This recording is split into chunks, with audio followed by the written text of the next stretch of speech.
Assalamualaikum warahmatullahi wabarakatuh. Salam sejahtera untuk kita semua. Perkenalkan, kami peserta latihan dasar CPNS Pemerintah Provinsi DKI Jakarta Angkatan 25 Kelompok 4 Sub 1.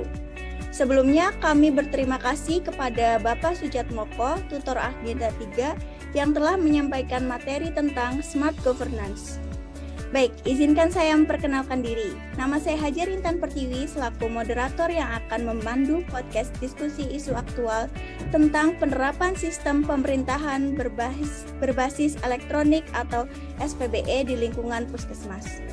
Studi kasus penggunaan Sikda dan e-Puskesmas. Pada kesempatan kali ini, kita mempunyai 4 narasumber.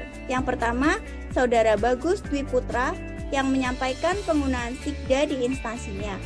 Yang kedua, ada Saudari Alan Sulilatasia tentang penggunaan e-Puskesmas di instansinya. Yang ketiga, ada Saudara Fabian Dwi Nugroho sebagai pengamat kesehatan masyarakat. Kemudian yang terakhir ada Saudari Dewi Puspitasari mewakili Dinas Kesehatan. Untuk narasumber pertama, Saudara Bagus Dwi Putra yang menyampaikan tentang penggunaan Sikda di instansinya. Waktu dan tempat saya persilakan. Assalamualaikum warahmatullahi wabarakatuh. Salam sejahtera untuk kita semua. Terima kasih untuk Saudari moderator atas kesempatan yang diberikan. Berbicara dengan isu yang telah disampaikan oleh moderator, maka kita akan membahas tentang isu tersebut dengan Smart Governance, dengan manajemen ASN dan Smart ASN. Lahirnya konsep desentralisasi menjadikan pemerintah daerah lebih leluasa dalam menyelenggarakan sistem pelayanan pemerintahannya. Salah satu penyelenggaraan oleh pemerintah daerah adalah pelayanan publik. Pemerintah secara penuh bertanggung jawab terhadap penyelenggaraan pelayanan publik dalam bentuk pelayanan administratif, pelayanan barang, dan pelayanan jasa. Oleh sebab itu, pemerintah harus berupaya dalam pemenuhan kebutuhan masyarakat. Kita lihat sesuai dengan peraturan yang didasari dengan terbentuknya Undang-Undang Nomor 25 Tahun 2009 tentang Pelayanan Publik. Inti dari muatan undang-undang tersebut juga mengatur hak dan kewajiban penyelenggara pelayanan publik agar terciptanya kepastian hukum bagi masyarakat dan penyelenggara, serta terwujudnya pelayanan publik yang layak. Gambaran permasalahan pelayanan publik di Indonesia saat ini masih banyaknya pengaduan dan keluhan masyarakat terhadap penyelenggara pelayanan publik, yaitu pelayanan berbelit-belit, tidak transparan, kurang informatif, dan kurang konsisten. Akhirnya terbentuk inovasi dalam wujud perbaikan yang dilakukan untuk mencari solusi yang terbaik dalam penyelenggaraan pelayanan publik. Untuk itu, hasil yang dinilai kinerja pelayanan publik dan reformasi birokrasi akan meningkat. Akhirnya terbentuk sistem berbasis informasi elektronik, yaitu aplikasi Sikda, dirancang untuk memudahkan melakukan input data, analisis data, penemuan kasus, pengiriman laporan ke berbagai pemegang program.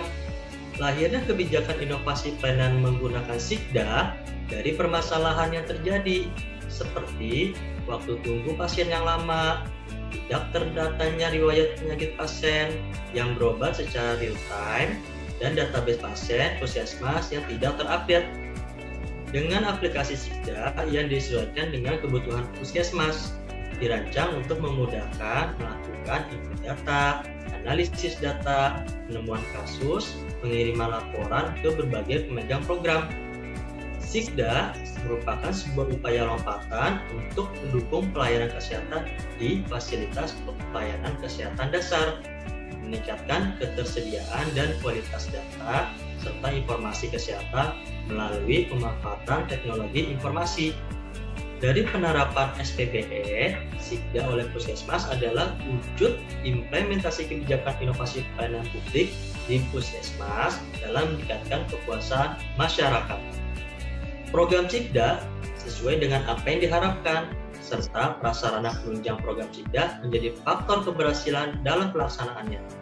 Dengan teknologi dari perangkat, selalu berkembang sehingga sistem mengikuti perkembangan ke arah manajemen ASN dan smart ASN menjadi lebih baik di era digitalisasi. Terima kasih, itulah penjelasan dari saya kembalikan ke moderator.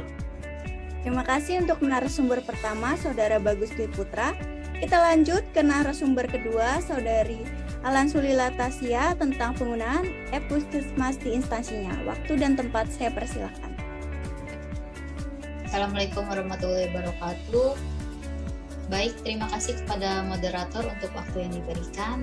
Dari saya sama seperti Saudara Bagus paparkan, untuk instansi saya sendiri sudah menggunakan sistem berbasis elektronik, yaitu e-Puskesmas yang merupakan sistem informasi manajemen puskesmas yang berbasis web dan mobile, yang digunakan untuk membantu dalam pelayanan manajemen puskesmas sebagai lembaga pelayanan kesehatan tingkat pertama di masyarakat, mulai dari pendaftaran pasien, pelayanan poli, rekam medik, maupun layanan penunjang hingga pelaporan ke tingkat dinas kesehatan kota dan provinsi secara online. Penggunaan e-Puskesmas sendiri, kita tahu bahwa untuk mengubah sistem yang ada, yaitu dari sistem konvensional menjadi sistem digital, sama seperti dengan Sikda, e-Puskesmas sendiri sangat membantu saya maupun teman-teman kesehatan lainnya untuk melakukan pelayanan maupun mempermudah pelaporan. Kita sebagai seorang ASN memang harus melek terhadap sistem digital seperti sekarang ini.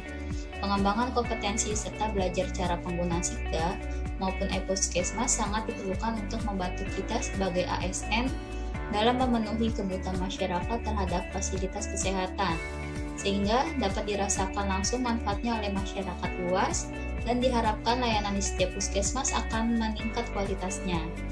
Namun dalam hal ini kita sadar tidak semua orang dapat paham terhadap penggunaan sistem yang ada sekarang ini, terutama generasi yang belum melek digital sebelumnya, di mana mereka kesulitan dalam penggunaan sistem yang ada. Mungkin bukan hanya sistem saja yang perlu diperhatikan, namun kesiapan SDM-nya pun perlu diperhatikan, sehingga penggunaan sistem di Sikda dan e-Puskesmas menjadi lebih optimal untuk membantu dalam memudahkan layanan terhadap masyarakat. Mungkin tidak hanya sosialisasi penggunaan sistemnya saja, tapi perlu ditambahkan dengan pengajaran penggunaan media berbasis digital kepada seluruh SDM, sehingga terciptanya SDM yang berkualitas dan profesional. Mungkin itu saja dari saya, sekiranya terima kasih. Baik, terima kasih untuk narasumber kedua, Saudari Alan Sulila Tasya. Kita lanjut ke narasumber ketiga, Saudara Fabian Dwi Nugroho sebagai pengamat kesehatan masyarakat. Waktu dan tempat saya persilahkan. Assalamualaikum warahmatullahi wabarakatuh. Terima kasih kepada moderator atas kesempatan yang diberikan. Saya sangat mengapresiasi dengan penerapan SPBE di lingkungan puskesmas, seperti penggunaan aplikasi Sikda di puskesmas instansi Saudara Bagus dan aplikasi iPus di puskesmas instansi Saudari Alan. Namun, saya menemukan penerapan SPBE di lingkungan puskesmas masih ada beberapa kendala. Yang pertama, seperti yang dikatakan Saudari Alan, penerapan SPBE belum optimal digunakan oleh seluruh pegawai, khususnya pegawai senior yang belum melek teknologi. Mereka cukup kesulitan dalam penggunaan aplikasi iPus dan Sikda. Hal ini tentu memperlambat proses pelayanan. Kedua, sering terjadinya gangguan pada sistem. Dalam hal ini adalah aplikasi iPus dan Sikda. Tentu hal ini bisa menjadi penghambat proses pelayanan di puskesmas. Dan yang terakhir, penggunaan SPBE yang belum terintegrasi di puskesmas. Di Dinas Kesehatan DKI Jakarta, setiap puskesmas memiliki aplikasinya masing-masing. Ada iPus, ada Sikda, belum lagi puskesmas lainnya yang memiliki aplikasi yang berbeda nama juga. Jika ada pegawai yang bermutasi ke puskesmas lainnya, maka pegawai ini membutuhkan waktu untuk belajar aplikasi baru lagi. Permasalahan berikutnya yaitu pada penggunaan SPBE yang belum terintegrasi adalah riwayat penyakit pasien yang tidak bisa dilihat oleh puskesmas lainnya. Padahal riwayat penyakit pasien penting sebagai acuan tenaga kesehatan untuk melakukan tindakan medis selanjutnya. Itulah yang hasil temuan saya mengenai penerapan SPBE di lingkungan puskesmas yang masih harus dibenahi dan dicarikan solusinya. Sekian dari saya. Besar harapan saya agar SPBE ini bisa lebih optimal diterapkan di lingkungan kesehatan, khususnya puskesmas, karena puskesmas adalah tempat pertama penanganan kesehatan masyarakat. Wassalamualaikum warahmatullahi wabarakatuh. Terima kasih untuk narasumber ketiga, Saudara Fabian Dwi Nugroho. Kita lanjut ke narasumber terakhir, Saudari Dewi Puspitasari mewakili Dinas Kesehatan. Waktu dan tempat saya persilahkan. Assalamualaikum warahmatullahi wabarakatuh. Terima kasih atas waktu yang sudah diberikan oleh moderator. Di sini saya perwakilan dari ASN Dinas Kesehatan menanggapi tentang permasalahan yang disampaikan oleh Saudara Fabian terkait penggunaan aplikasi digital EPUS dan Sikda. Ada beberapa solusi dalam mengatasi masalah tersebut.